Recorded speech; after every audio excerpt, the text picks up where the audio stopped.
2019 നിലവിൽ വന്ന് ഇപ്പോൾ ചട്ടങ്ങൾ പുറത്തിറങ്ങിയ പൗരത്വ ഭേദഗതി നിയമത്തിൻ്റെ യഥാർത്ഥ ലക്ഷ്യമെന്താണ്? അല്ലെങ്കിൽ ഈ നിയമം കൊണ്ട് എന്താണ് ഉദ്ദേശിക്കുന്നത്?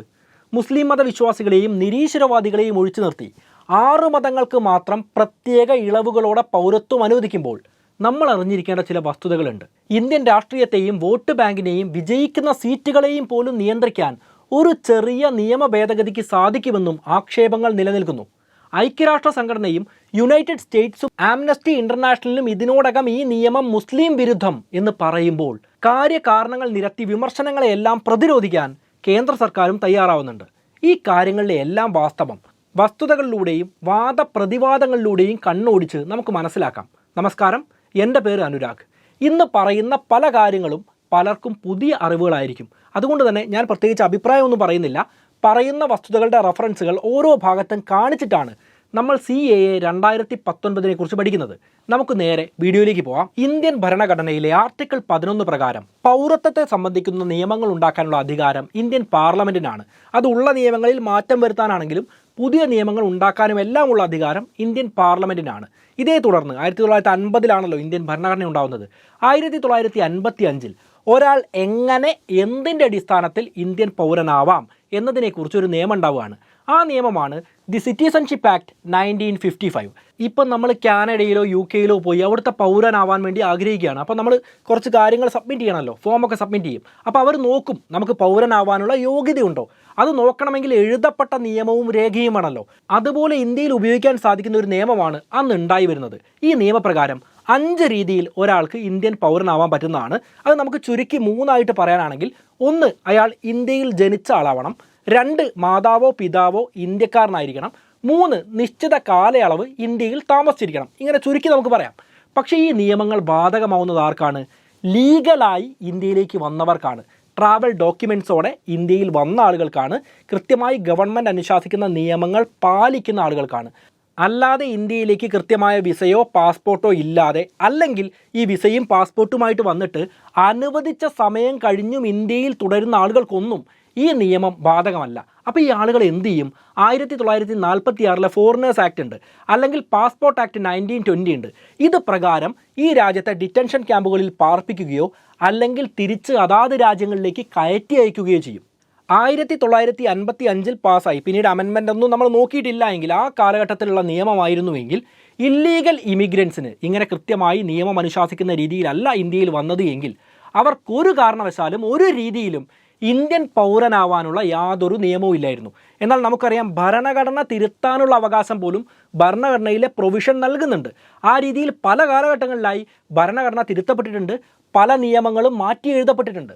അതേ രീതിയിൽ 1955 പൗരത്വ നിയമം പല സമയങ്ങളിലായി തിരുത്തപ്പെടുന്നുണ്ട്. അത്തരത്തിൽ 2019 CAA 2019 അവതരിപ്പിക്കപ്പെടുകയാണ്. പാർലമെൻറ്റിൻ്റെ ഇരുസഭകളിലും പാസ്സായി പ്രസിഡന്റിൻ്റെ അനുവാദത്തോടെ ആ നിയമം ഇന്ത്യയിൽ പ്രാബല്യത്തിൽ വരുന്നു. ഒരു നിയമം പ്രാബല്യത്തിൽ വന്നാൽ അതെങ്ങനെ നടപ്പിലാക്കണം എന്നതിനെക്കുറിച്ചുള്ള ചട്ടങ്ങളും ഉണ്ടാവും. ആ രീതിയിൽ ഇപ്പോൾ അടുത്ത് സിറ്റിസൺഷിപ്പ് അമെൻമെൻറ്റ് ആക്ട് എങ്ങനെ നടപ്പിലാക്കണം എന്നതിനെക്കുറിച്ചുള്ള റൂളുകളും പുറത്തിറങ്ങിയിരിക്കുകയാണ്.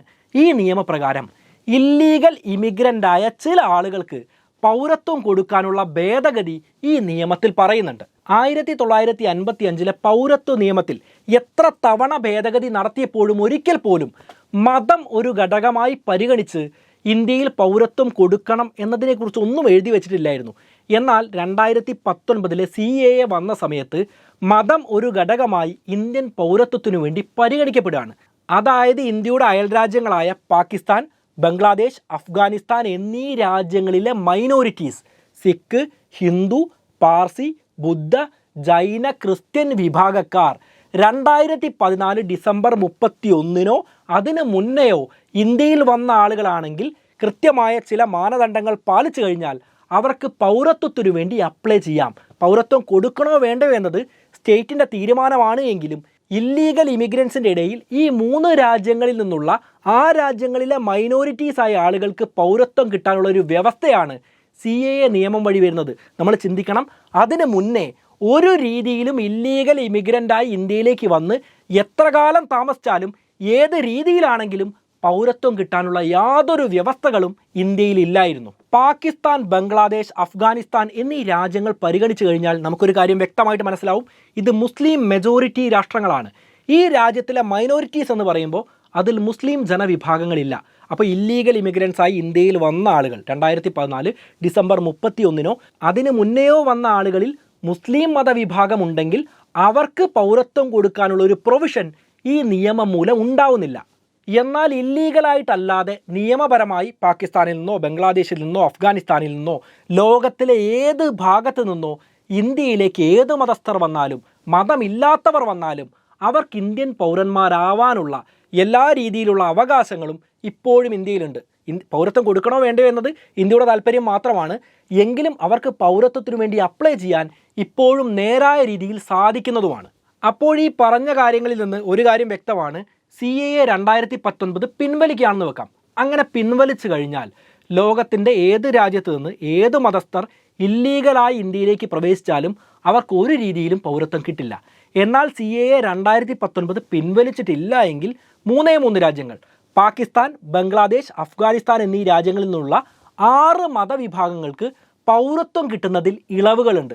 കേന്ദ്ര ആഭ്യന്തര മന്ത്രാലയത്തിൻ്റെ കണക്കുകൾ പ്രകാരം ഏതാണ്ട് 30,000-ഓളം ആളുകൾക്കാണ് ഇതിൻ്റെ ഗുണം ലഭിക്കുക എന്നാണ് പറയുന്നത്. അതിൽ 25,000-ഓളം പേർ ഹിന്ദു ജനവിഭാഗത്തിൽപ്പെട്ട ആളുകളാണ്. ബാക്കി 5,000-ഓളം പേർ ഇതര ന്യൂനപക്ഷ വിഭാഗത്തിൽപ്പെട്ട ആളുകളാണ്. ഈ 30,000 ആളുകളിൽ ഒരാൾ പോലും മുസ്ലിം മതവിഭാഗത്തിൽപ്പെട്ട ആളുകളോ എത്തിസ്റ്റ് മതമില്ലാത്ത ആളുകളോ ഉണ്ടായിരിക്കില്ല.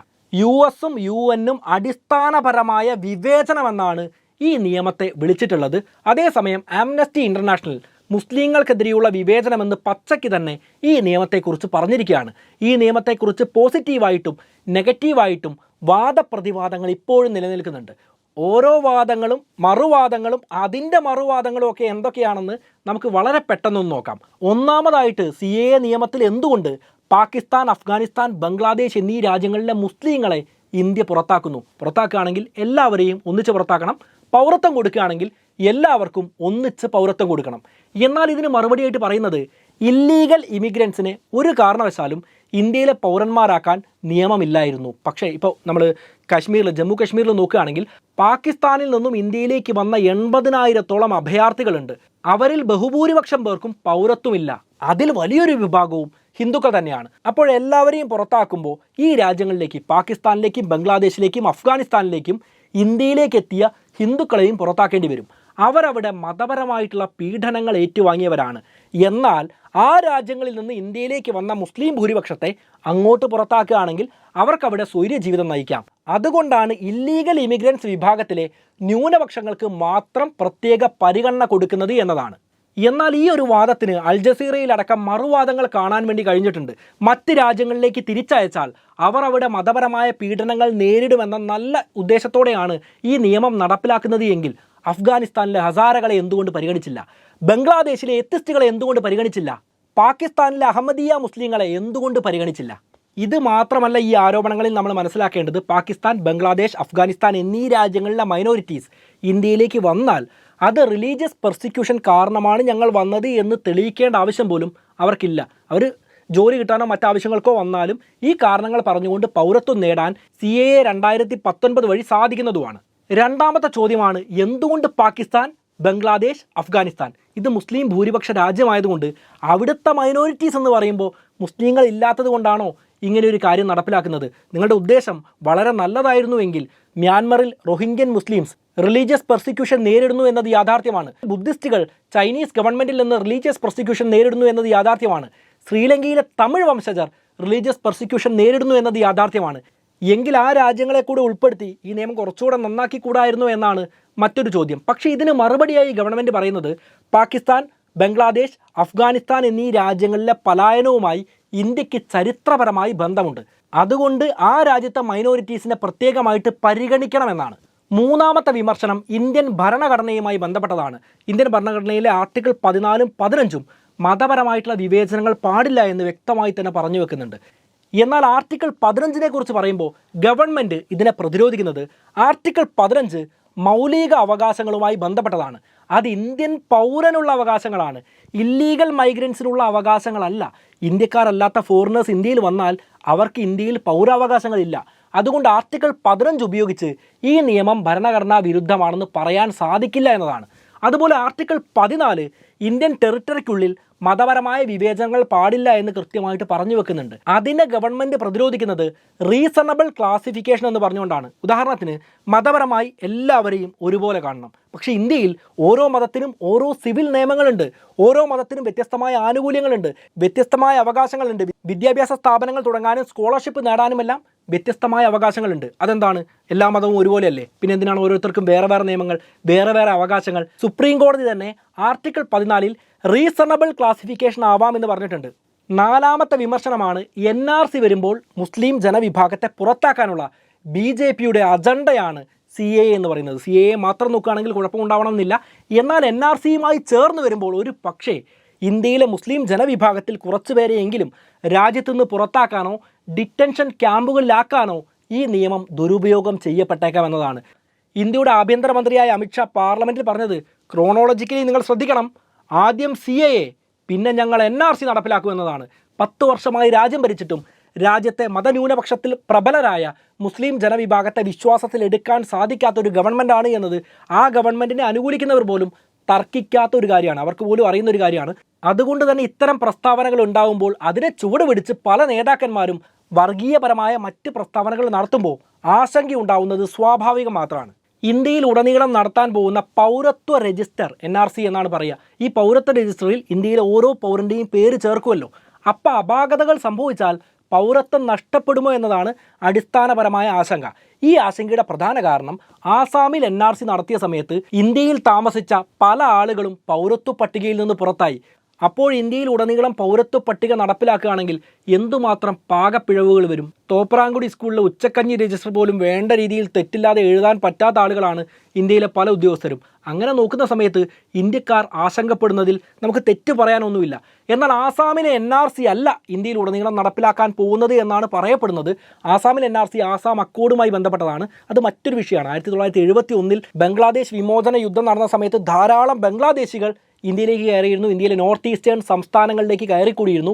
അവരെ പുറത്താക്കണമെന്ന് അവിടെയുള്ളവർ ആവശ്യപ്പെട്ടത് കൊണ്ടുണ്ടാക്കുന്ന ഒരു NRC ആണ്.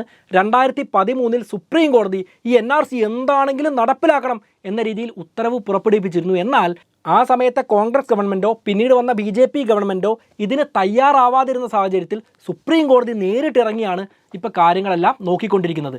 ഇന്ത്യയിൽ ഉടനീളം നടപ്പിലാക്കാൻ പോകുന്ന NRCയെക്കുറിച്ചുള്ള കാര്യങ്ങൾ ഇതുവരെ പുറത്തേക്ക് വന്നിട്ടില്ല. മറ്റൊരു പ്രധാനപ്പെട്ട കാര്യം, ആസാമിലടക്കം CAA വിരുദ്ധ സമരം നടക്കുന്നുണ്ട്.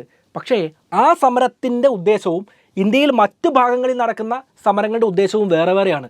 ഇപ്പോൾ ഇന്ത്യയിലെ മറ്റു ഭാഗങ്ങളിൽ നോക്കിക്കഴിഞ്ഞാൽ ഇല്ലീഗൽ ഇമിഗ്രൻസ് ആയിട്ടുള്ള മുസ്ലിങ്ങളെ മാത്രം അവോയ്ഡ് ചെയ്യുന്നത് ഭരണഘടനാപരമായി തെറ്റാണെന്നും അവർക്കും നീതി വേണമെന്നും അവർക്കും പൗരത്വം കൊടുക്കാൻ ഇന്ത്യ തയ്യാറാവണമെന്നും പറഞ്ഞാണ് ഇന്ത്യയിലെ മറ്റു ഭാഗങ്ങളിൽ നടക്കുന്നത്. എന്നാൽ ആസാമിൽ എന്തിനാണ് നടക്കുന്നതെന്ന് അറിയോ? ഒരാൾക്കും പൗരത്വം കൊടുക്കാൻ പാടില്ല. CAA വഴി 6 ന്യൂനപക്ഷങ്ങൾക്ക് പൗരത്വം കിട്ടാൻ വേണ്ടി പോവാണ്. അവർ വന്നാൽ ഞങ്ങളുടെ സ്ഥലവും ഞങ്ങളുടെ സ്വൈര്യ ജീവിതവും ഇല്ലാതായിട്ട് മാറും. ഇതിനോടകം ബംഗ്ലാദേശിൽ നിന്നടക്കം ധാരാളം പേർ അവരുടെ ഗ്രാമങ്ങളിലടക്കം കയറി കൂടിയിട്ടുണ്ട്. അപ്പോഴവരെ ഒന്നിച്ച് പുറത്താക്കണം എന്നതാണ് ആവശ്യം. ഇനി ഒരു ഇമാജിനറി സിറ്റുവേഷൻ നോക്കാം. ഇന്ത്യയിൽ ഉടനീളം ഏതെങ്കിലും രീതിയിൽ പൗരത്വ പട്ടിക ഉണ്ടാക്കുന്നു എന്ന് കരുതുക. പൗരത്വ പട്ടിക ഉണ്ടാക്കി ഒരു ക്രിസ്ത്യൻ വിഭാഗത്തിൽപ്പെട്ട ആളും ഒരു മുസ്ലിം വിഭാഗത്തിൽപ്പെട്ട ആളും പട്ടികയിൽ നിന്ന് പുറത്തായി എന്ന് കരുതുക. പട്ടികയിൽ നിന്ന് പുറത്തായാൽ ഉടനെ തന്നെ പൗരത്വം പോകുന്നതല്ല. അതിന് നമുക്ക് ആസാമിൽ സംഭവിക്കുന്നത് പോലെ തന്നെ അതിന് റിവ്യൂ ഉണ്ടാവും, വീണ്ടും അത് പുതുക്കപ്പെടും, വീണ്ടും അപ്പീൽ സമർപ്പിക്കാൻ പറ്റും. അതിനും ശേഷം പ്രശ്നങ്ങളുണ്ടെങ്കിൽ കോടതിയെയും സമീപിക്കാവുന്നതാണ്. എങ്കിലും പറഞ്ഞു കേൾക്കുന്ന പ്രധാനപ്പെട്ട വാദം, ഈ ക്രിസ്ത്യൻ വിഭാഗത്തിൽപ്പെട്ട ആൾക്ക് CAA വഴി പൗരത്വം കിട്ടുമ്പോൾ മുസ്ലിം വിഭാഗത്തിൽപ്പെട്ട ആൾക്ക് CAA വഴി പൗരത്വം കിട്ടില്ല. രണ്ടുപേരും ഇന്ത്യൻ പൗരന്മാരായിരുന്നു, അവർക്ക് പൗരത്വം തെളിയിക്കാൻ സാധിക്കാതെ വന്നതാണ് എന്ന കാര്യം പ്രത്യേകം ഓർക്കുക. പക്ഷേ ഈ ക്രിസ്ത്യൻ വിഭാഗത്തിനും ഈ മുസ്ലിം വിഭാഗത്തിനും ഇത് തെളിയിക്കാൻ സാധിച്ചിട്ടില്ല എങ്കിൽ പൗരത്വം കിട്ടില്ല. കാരണം വേറെ ഒന്നുമല്ല, 2014 ഡിസംബർ 31 മുന്നേ പാകിസ്ഥാൻ, ബംഗ്ലാദേശ്, അഫ്ഗാനിസ്ഥാൻ എന്നീ രാജ്യങ്ങളിൽ ഒരു രാജ്യത്തിൽ നിന്നും കുടിയേറി ഇങ്ങോട്ട് വന്നതാണ് എന്ന് തെളിയിക്കാനുള്ള രേഖ വേണം. അതിനെന്ത് രേഖയാണ് ചോദിക്കുന്നത്? ആ രാജ്യങ്ങളിലെ പാസ്പോർട്ട് അല്ലെങ്കിൽ ആ രാജ്യങ്ങളിലെ ബർത്ത് സർട്ടിഫിക്കറ്റ്. ഇതെങ്ങനെയാണ് ഇന്ത്യൻ പൗരനായ ഒരാൾക്ക് ഉണ്ടാവുക? അതുകൊണ്ട് അവനും പൗരത്വം തെളിയിക്കാൻ സാധിക്കില്ല. ഞാൻ പറഞ്ഞത് ഒരു ഇമാജിനറി സിറ്റുവേഷനെ കുറിച്ച് മാത്രമാണ്. കുറച്ച് കാട് കയറി ചിന്തിക്കുന്ന ആളുകൾ ഈ രീതിയിൽ ചിന്തിച്ച് പലപ്പോഴും പറയുന്നത് കേൾക്കാറുണ്ട്. മറ്റൊരു കാര്യം, കേരളം, തമിഴ്നാട്, ബംഗാൾ എന്നീ സംസ്ഥാനങ്ങൾ CAA നിയമം നടപ്പിലാക്കില്ല എന്ന് ഇതിനോടകം പറഞ്ഞിട്ടുള്ളതാണ്. പക്ഷേ അത് യാഥാർത്ഥ്യമാവുമോ എന്ന കാര്യം സംശയമാണ്. കാരണം ഒരാൾ പൗരത്വത്തിന് വേണ്ടി അപേക്ഷിക്കുകയാണ്. ഈ അപേക്ഷ പരിഗണിക്കുന്നത് കേന്ദ്ര സർക്കാരാണ്. അവന് പൗരത്വം കൊടുക്കണോ വേണ്ടയോ എന്ന് അവർക്ക് തീരുമാനിക്കാം. ഇതിൽ സംസ്ഥാനത്തിന് പ്രത്യേകിച്ച് പങ്കൊന്നുമില്ല എന്ന കാര്യം പ്രത്യേകം മനസ്സിലാക്കുക. അപേക്ഷിക്കുന്ന ആൾ കൊടുക്കുന്ന രേഖകൾ പരിശോധിക്കുന്ന സമിതിയിൽ പോലും കേന്ദ്ര സർക്കാർ ഉദ്യോഗസ്ഥന്മാരുമായിരിക്കും. നമ്മൾ ഇനി ശ്രദ്ധിക്കേണ്ട ഏറ്റവും പ്രധാനപ്പെട്ട ഒരു ആരോപണമുണ്ട്. ലോക്സഭാ ഇലക്ഷൻ പടിവാതിൽക്കൽ എത്തിയ സമയത്താണ് ഇതിൻ്റെ ചട്ടങ്ങൾ പുറത്തേക്ക് വരുന്നത്. ഇതും ഇലക്ഷനുമായിട്ട് എന്തെങ്കിലും ബന്ധമുണ്ടോ? ബന്ധമുണ്ട് എന്നും വലിയ രീതിയിൽ ആരോപണങ്ങൾ ഉയരുന്നുണ്ട്. ഉദാഹരണത്തിന് ബംഗാൾ എന്നൊരു സ്ഥലം മാത്രം നമ്മൾ നോക്കാം. അവിടെ ധാരാളം അഭയാർത്ഥികളുണ്ട്.